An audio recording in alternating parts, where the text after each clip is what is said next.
నా చిన్నప్పుడు జ్వరం వస్తే డాక్టర్ చెప్పే 2 మాటలు నాకు బాగా నచ్చేవి తెలుసా? స్కూల్కి పంపకండి, పొలం పనికి పంపకండి. ఈ భయం నాకు కావాలి.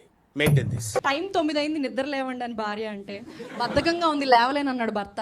అరే పెద్ద సమస్య వచ్చి పడిందే. రాత్రంతా మీరు FBలో చాట్ చేసిన ఫేక్ ఐడి నేనే అన్నది. దెబ్బకి లేచి కూర్చున్నాడు. చూడు తమ్ముడు, మగాడి వంటకు అలవాటు పడ్డ ఆడవాళ్ళు రక్తం రుచి మరిగిన పులి లాంటిది. కాబట్టి భార్య దగ్గర అదొచ్చు ఇదొచ్చు అని చెప్పకు.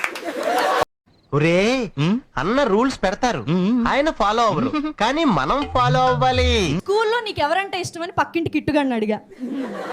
స్కూల్ పేర్లు కొట్టే అంకుల్ ఇష్టం అక్క అన్నాడు. చెత్త మనుషులు, చెత్త బతుకులు. 2 కళ్ళున్నాయి కదా, బియ్యంలో రాళ్ళు కనపడటం లేదా అని భర్త అంటే 32 పళ్ళున్నాయి కదా, ఆ మాత్రం నమిలి తినలేవా అన్నది భార్య. ఏంట్రా నోటికొచ్చినట్టు వెళ్తున్నావు? పెళ్ళయ్యాక ఊటీ, గోవా లాంటి చోట్లకి వెళ్తానని ఎంత కలలు కన్నానో తెలుసా? కానీ పెళ్ళైన తర్వాత తెలిసింది డీమార్ట్కి తప్ప ఇంకెక్కడికి వెళ్ళలేనని. అన్నంలో వెంట్రుకొస్తే కొప్పడేవాడు కాదు భర్త అంటే. జుట్టు రాలిపోతున్నా తన భార్య తలకి ఏ నూనె దేవాలో ఆలోచించేవాడేరా భర్త అంటే.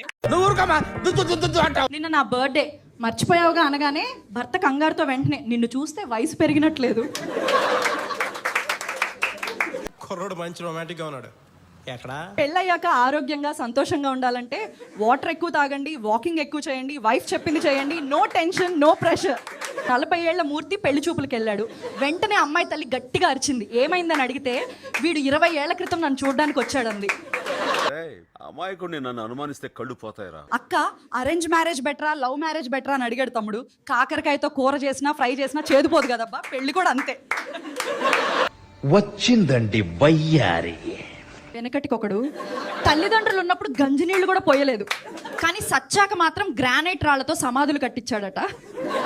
పెళ్లి చూపులప్పుడు నీ గొంతు చాలా మెల్లగా ఉంది, సౌమ్యంగా మాట్లాడావు అన్నాడు మా ఆయన. పెళ్లి తర్వాత ఇంత సౌండ్ ఎక్కడి నుంచి వచ్చింది అన్నాడు. పెళ్ళంటే కేవలం తాళి కట్టడమే అనుకున్నారా? ఇంటి rent, current bill, net bill, కిరాణా బిల్లు ఇలాంటివి చాలా కట్టాల్సి వస్తుంది. మీ లైఫ్ స్టైల్ ఏంటి సార్ అని మా వారిని అడిగారు ఒకరు. పెళ్ళైన మగవాళ్ళకి ప్రత్యేకంగా లైఫ్ స్టైల్ ఏముండదు సార్, అంత వైఫ్ స్టైల్ తప్ప అని అన్నారు.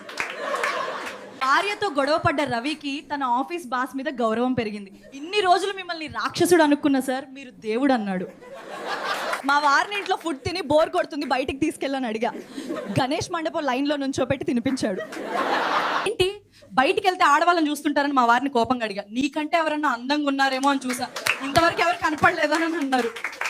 మా తమ్ముడు రవి అక్క లవ్ మ్యారేజ్ చేసుకుంటా అన్నాడు.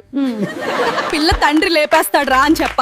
అరేంజ్ మ్యారేజ్ చేసుకుంటా అన్నాడు, డైరెక్ట్ గా పిల్లే లేపేస్తుంది రా అన్నాను. మమ్మల్ని లేపడం మాత్రం కామన్ అనమాట అంటూ మొహం తిప్పుకున్నాడు.